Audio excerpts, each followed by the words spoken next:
Halo semua, saya Eva Sinansari Gancang dengan NPM 2019-23053. Pada kesempatan kali ini, saya akan menjelaskan tentang anatomi dan fisiologi dari sistem pencernaan, serta gangguan apa saja yang terjadi di sistem pencernaan. Sebelum kita membahas tentang anatomi dan fisiologi dari sistem pencernaan, kita harus mengetahui dulu apa yang dimaksud dengan sistem pencernaan. Sistem pencernaan merupakan serangkaian jaringan organ yang berperan untuk mencerna makanan. Dalam sistem pencernaan terdapat saluran pencernaan atau bisa kita sebut juga dengan saluran gastrointestinal, yaitu saluran yang memanjang dari mulut hingga anus dan berfungsi untuk mencerna, memecah, dan menyerap zat gizi makanan untuk dikirim melalui peredaran darah. Dalam sistem pencernaan terdapat organ-organ yang berperan dalam proses pencernaan makanan, yaitu mulut, esofagus, lambung, usus halus, usus besar, rektum, dan anus. Kemudian ada organ pencernaan pelengkap lainnya, yaitu kantung empedu, kelenjar air liur, hati, dan pankreas. Hepar merupakan organ dan kelenjar terbesar di dalam tubuh. Berat hepar yaitu 1.500 gram dan letak di kuadran kanan atas abdomen di bawah diafragma dan terlindungi tulang rusuk. Hati merupakan organ metabolik terbesar dan terpenting yang memiliki berbagai fungsi yang berhubungan dengan pencernaan. Beberapa fungsi dari hati meliputi yang pertama fungsi metabolik. Yang dimaksud dengan fungsi metabolik yaitu metabolisme asimilasi karbohidrat, lemak, protein, vitamin, dan produksi energi. Di hati terjadi perubahan monosakarida menjadi glukosa, pengaturan glukosa, pembentukan asam lemak dan lipid, pembentukan fosfolipid, mengubah asam amino, dan pembentukan albumin dan globulin. Lalu yang kedua, untuk fungsi ekskretori, yaitu produksi empedu oleh sel hati yang terdiri dari bilirubin, kolesterol, dan garam empedu. Ke dalam empedu juga diekskresikan zat yang berasal dari luar tubuh seperti logam-logam berat atau bermacam zat warna. Kemudian yang ketiga, untuk fungsi pertahanan tubuh. Fungsi pertahanan tubuh dengan mendetoksifikasi tubuh dari racun. Apabila hati rusak, maka berbagai racun akan meracuni tubuh. Proses detoksifikasi ada berbagai macam cara. Misalnya, pembentukan urea dari amoniak atau zat beracun dioksidasi dengan zat lain untuk mengurangi toksik dalam racun tersebut. Kemudian yang empat, pengaturan dalam peredaran darah. Hati berperan membentuk darah dan heparin dan mengalirkan darah ke jantung. Dalam hati, sel darah merah akan rusak karena terdapat sel-sel sistem retikuloendotelium. Perusakan ini juga terdapat dalam limfa dan sumsum tulang. Lalu yang kelima, hati membentuk asam empedu, terutama dari kolesterol yang membentuk pigmen-pigmen empedu, terutama dari hasil perusakan hemoglobin. Yang keenam, sintesis protein, mencakup protein-protein penting untuk pembekuan darah, serta mengangkut hormon tiroid, steroid, dan kolesterol. Kemudian fungsi yang ketujuh, yang terakhir yaitu detoksifikasi, yang terdiri dari zat-zat sisa dan hormon serta obat dan senyawa asing lainnya. Di dalam hati terdapat proses pemecahan sel darah merah yang diawali dengan sel darah merah. Sel darah merah yang mengandung hemoglobin dipecah menjadi hemin, zat besi, dan globin. Globin digunakan lagi untuk dijadikan protein lain. Zat besi diperlukan untuk membuat hemoglobin baru, sedangkan hemin dibuang oleh tubuh. Namun sebelum dibuang, hemin harus diubah dulu menjadi biliverdin, kemudian diubah menjadi bilirubin, dan diubah lagi menjadi urobilinogen. Urobilinogen dapat diubah menjadi urobilin yang masuk ke ginjal dan memberi warna pada urin. Urobilinogen juga dapat diubah menjadi sterkobilin yang diteruskan ke hati, lalu ke kantung empedu dan dimasukkan ke usus 12 jari. dan bercampur dengan sisa makanan dan dibuang bersama dengan feses. Itulah mengapa sterkobilin menciptakan warna pada feses. Gangguan yang sering terjadi pada organ hepar yaitu yang pertama, sirosis hepatis. Sirosis hepatis adalah kondisi rusaknya organ hati akibat terbentuknya jaringan parut. Jaringan parut ini terbentuk akibat penyakit liver yang berkepanjangan, misalnya karena infeksi virus hepatitis atau kecanduan alkohol. Kemudian yang kedua yaitu kanker hati. Kanker hati adalah kanker yang bermula dari organ hati dan bisa menyebar ke organ lain di dalam tubuh.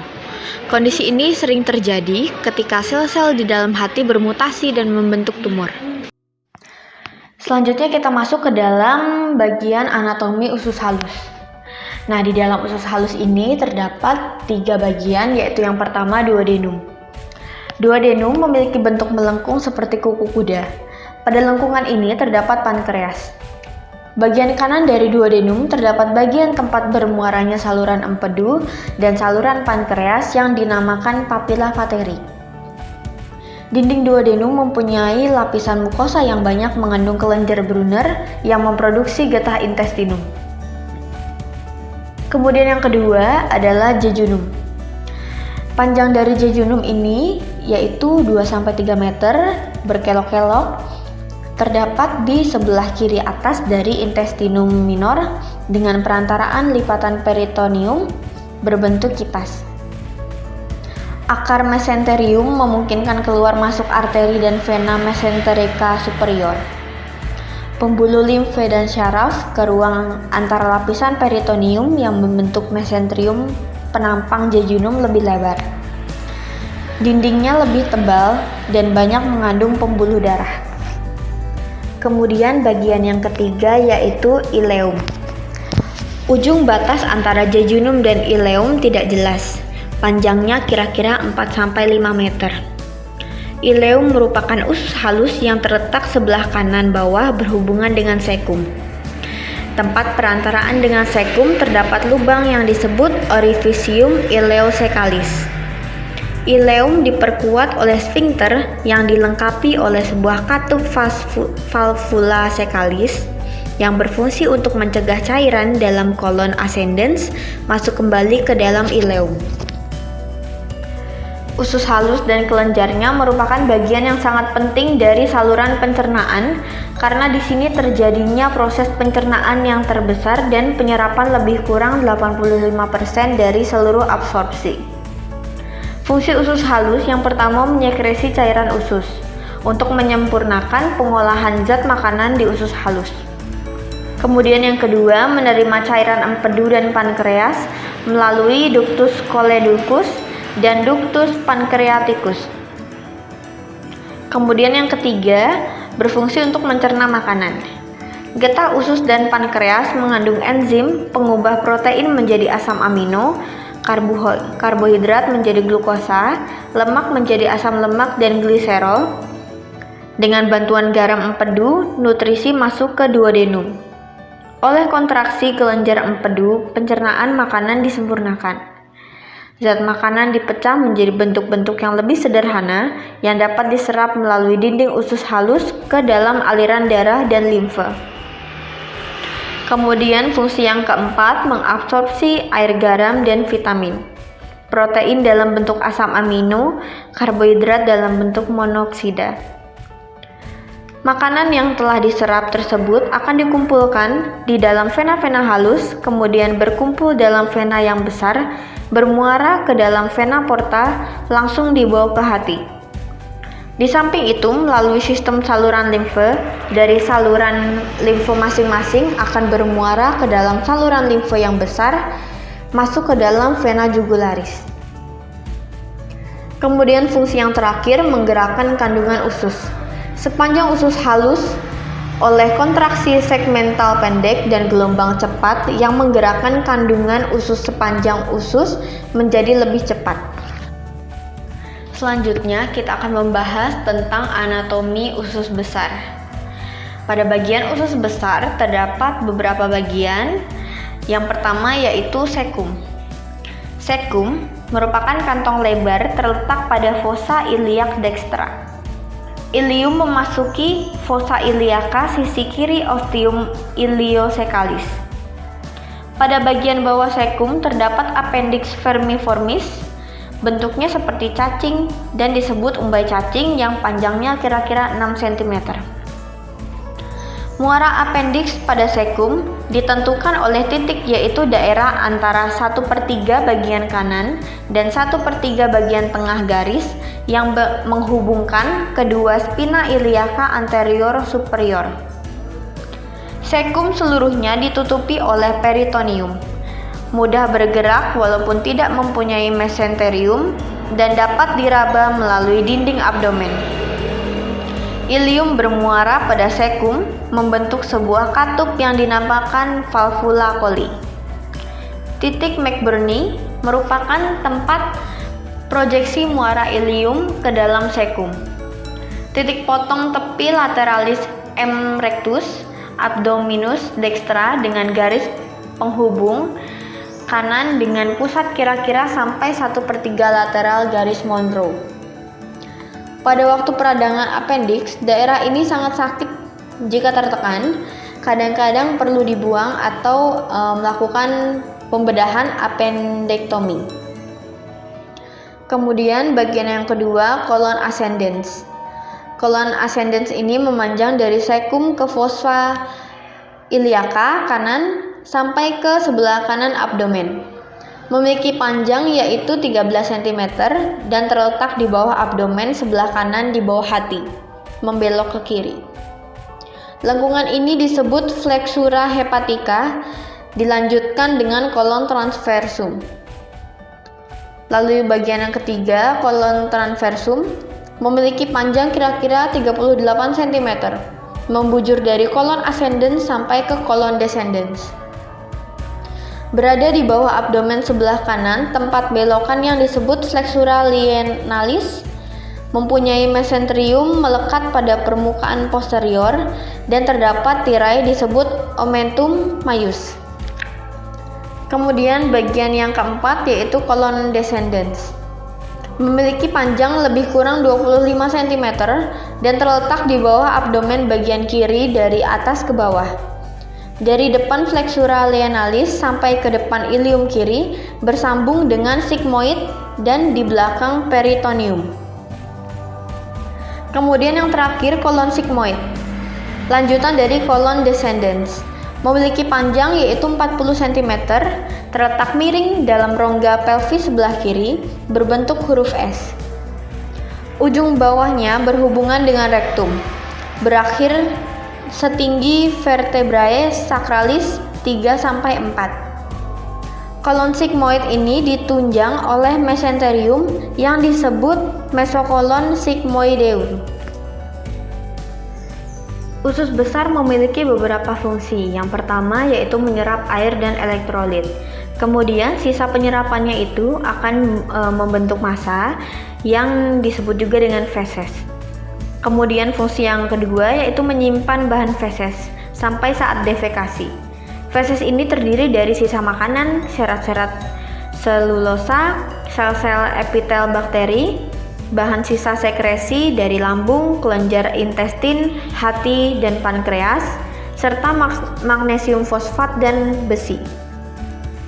Kemudian fungsi yang ketiga yaitu tempat tinggal bakteri E. coli. Sebagian dari kolon berhubungan dengan fungsi pencernaan dan sebagian lagi berhubungan dengan fungsi penyimpanan. Untuk kedua fungsi ini tidak diperlukan gerakan yang cukup kuat dengan pergerakan yang lemah. Pada usus besar terdapat beberapa gangguan yang sering terjadi, baik itu di usus besar ataupun di usus halus. Yang pertama adalah gastroenteritis atau bisa kita sebut juga dengan flu perut. Gastroenteritis ini adalah mual dan diare akibat infeksi atau peradangan pada dinding saluran pencernaan, terutama pada bagian lambung dan usus. Biasanya kalau di masyarakat luas itu bisa dikenal dengan istilah muntaber. Kemudian yang kedua adalah appendicitis.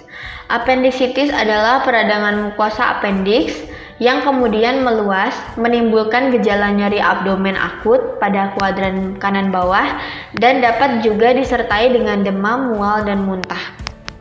Kemudian adalah kanker usus besar. Kanker usus besar adalah tumor ganas di usus besar, yang gejala paling umumnya yaitu buang air besar berdarah. Penyakit ini seringkali berawal dari tumor jinak yang disebut polip. Kemudian ada tipus abdominalis, adalah penyakit infeksi akut yang biasanya terdapat pada saluran pencernaan dengan gejala demam lebih dari 1 minggu dan terjadi gangguan kesadaran. Pada penyakit tipus abdominalis ini, itu biasanya disebabkan oleh infeksi bakteri Salmonella typhi. Kantung empedu atau bisa kita sebut juga dengan vesicavelea adalah kantong yang berbentuk buah pir yang terletak pada permukaan visceral. Kantung empedu diliputi oleh peritoneum kecuali bagian yang melekat pada hepar. Terletak pada permukaan bawah hati di antara lobus dextra dan lobus quadratus hati. Pada bagian empedu ini terdapat 3 bagian, yaitu yang pertama fundus vesicavelea. Fundus vesicavelea ini berbentuk bulat dan biasanya menonjol di bawah tepi inferior hati, berhubungan dengan dinding anterior abdomen setinggi rawan ujung kosta 9 kanan. Kemudian bagian yang kedua yaitu corpus vesicavelea, bersentuhan dengan permukaan visceral hati, mengarah ke atas, ke belakang, dan ke kiri. Yang ketiga yaitu kolum vesicavelea, berlanjut dengan ductus cysticus yang berjalan dalam omentum minus, bersatu dengan sisi kanan ductus hepaticus communis membentuk ductus choledocus. Empedu adalah produk hati yang merupakan cairan yang mengandung mukus, mempunyai warna kuning kehijauan, dan mempunyai reaksi basa. Komposisi empedu adalah garam-garam empedu, pigmen empedu, kolesterol, lecitin, lemak, dan garam organik.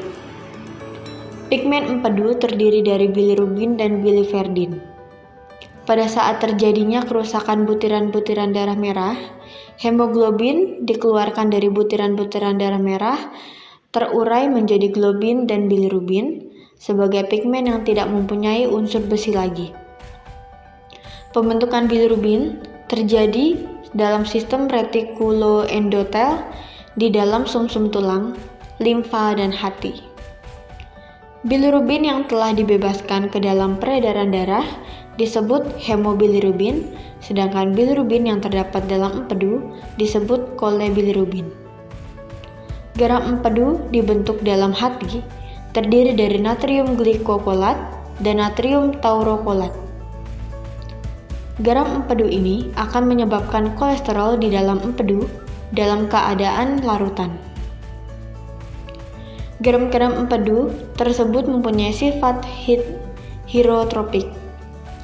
Garam empedu meningkatkan kerja enzim-enzim yang berasal dari pankreas, yaitu amilase, tripsin, dan lipase. Garam empedu meningkatkan penyerapan baik lemak netral maupun asam lemak. Empedu dihasilkan oleh hati dan disimpan dalam kandung empedu sebelum disekresi ke dalam usus. Pada waktu terjadi pencernaan, otot lingkar kandung empedu dalam keadaan relaksasi. Bersamaan dengan itu, tekanan dalam kantong empedu akan meningkat dan terjadi kontraksi pada kandung empedu sehingga cairan empedu mengalir dan masuk ke dalam duodenum. Rangsangan terhadap syaraf simpatis mengakibatkan terjadinya kontraksi pada kandung empedu. Gangguan yang sering terjadi pada kantung empedu yaitu batu empedu atau bisa kita sebut juga dengan kolelithiasis. Kolelithiasis adalah timbunan kristal yang terbentuk di dalam kandung empedu atau saluran empedu. Proses terbentuknya batu empedu ini adalah ketika lemak atau bilirubin berlebih dalam saluran cerna, kemudian fungsi cairan empedu terganggu yang menyebabkan batu empedu.